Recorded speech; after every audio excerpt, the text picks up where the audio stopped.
Hi, my name is Jenny. Welcome to my channel JK Star A Reader. Today I'm doing a book haul as well as reading reflections for the year. So yeah, let's get going.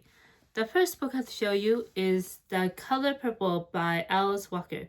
So let me read what it says on the back of the book. So here goes.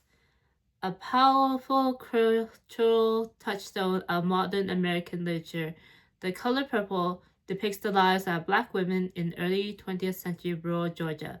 Separated as girls, sisters Selig and Nettie sustain their loyalty to and hope in each other across time, distance, and silence. Through a series of letters spanning nearly 30 years, first from Seeley to God, then from the sisters to each other. The novel draws readers into a rich and memorable portrayal of Black women, their pain and struggle, companionship and growth, resiliency and bravery. So yeah, so at a used books sale that I went to, I was able to pick up another book by this author, less well known than this one. So that got me interested in finally getting around to this book. So The Color Purple by Alice Walker. The next book I have to show you, it is Code Noir by Kanisa Lubrin. So Kanisa Lubrin is a well-regarded poet in Canada, and this is her debut novel. It is Code Noir, I believe. Let's see, it says Kanisa Lubrin's debut fiction is a rare work of art, a brilliant, startlingly original book of immense literary and political force. Its structure, deceptively simple, is based on the infamous real-life Code Noir, a set of decrees passed in 1685 by King Louis the XIV of France, defining the conditions of slavery in the French colonial empire. The original code had 59 articles. Code Noir has 59 linked fictions, vivid, multi-layered fragments filled with globe-wise characters who desire to live beyond the ruins of the past. So yeah, so an interesting description of a novel that is heady as well as talking about what these codes mean for actual people. So yeah, Kanisa Libran's Code Noir. The next book I have to show you, it is Siege and Storm by Leigh Bardugo. So for the last while, I had another edition of this book. It was the older edition with the onion spires. And so these are in the newer editions with the illustrations. And so yeah, Siege and Storm book 2 in the uh, Shallow and Storm series, and so yeah, I'm interested in continuing on with the series, even though I tend not to finish a series. I'm trying to make a change in that, and so yeah, the second book in the Shallow and Bones series in the Grishaverse by Leigh Bardugo. More books to show you. I have it here. It's another sequel. This one is House of Roots and Ruin by Aaron A. Craig. So I read another book by this author earlier in the year, and that was House of Salt and Sorrows, based on the fairy tale 12 Dancing Princesses. And so I gather uh, with the cover design that this will be a sequel to that book. And so we'll see where the story goes in this next book in the series.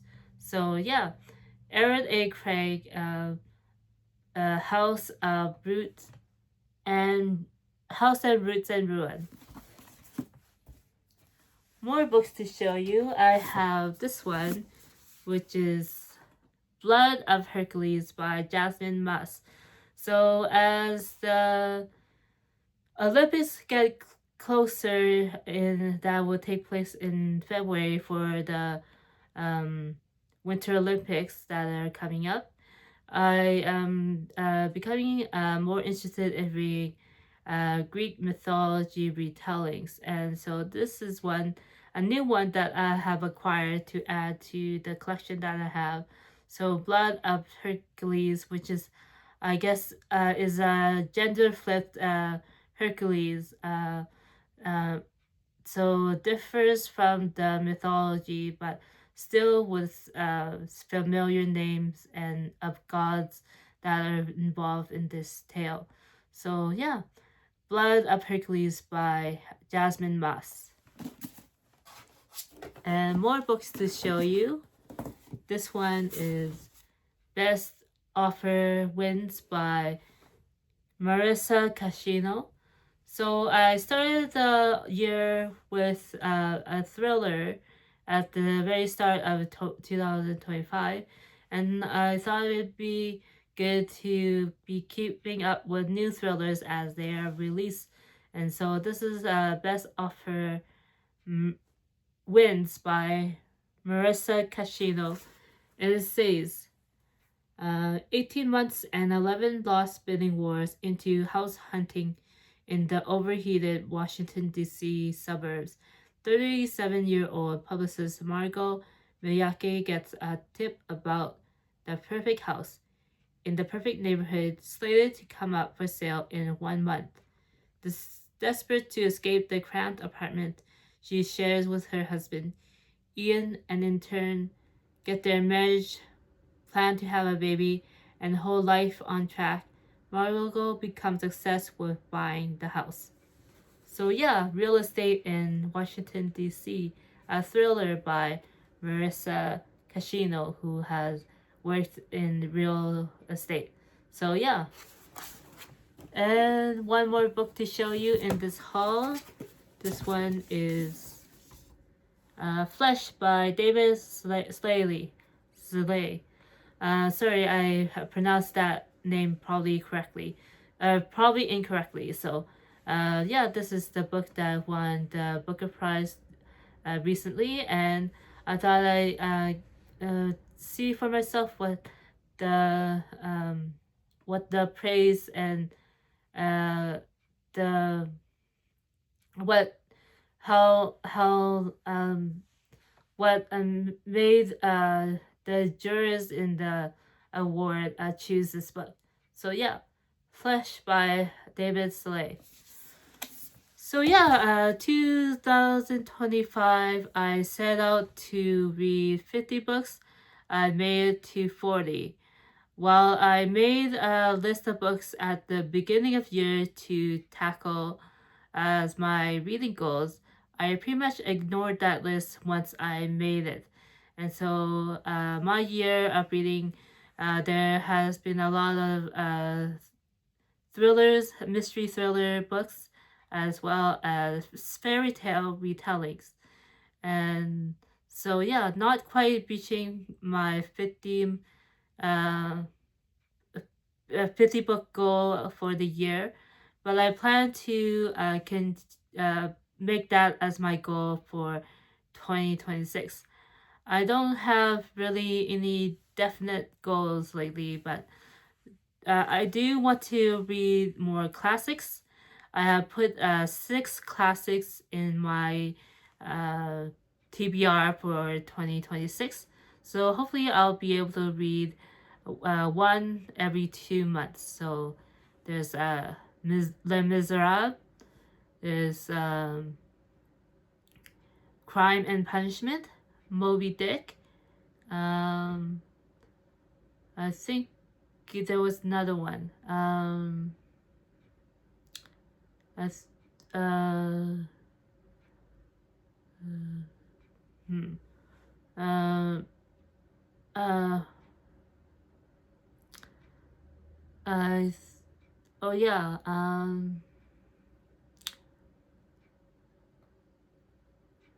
yeah, there were a few more that I put on the list that I don't remember, but yeah, I'll definitely try to read more classics in the new year and continue with my reading journey, as have many books in my own collection that I want to read, as well as new releases in the new year. So yeah, thanks for watching this video, and I'll see you again next time. The next video probably won't be up until January 5th. So this is the video that I am ending the year of being on BookTube. So see you around.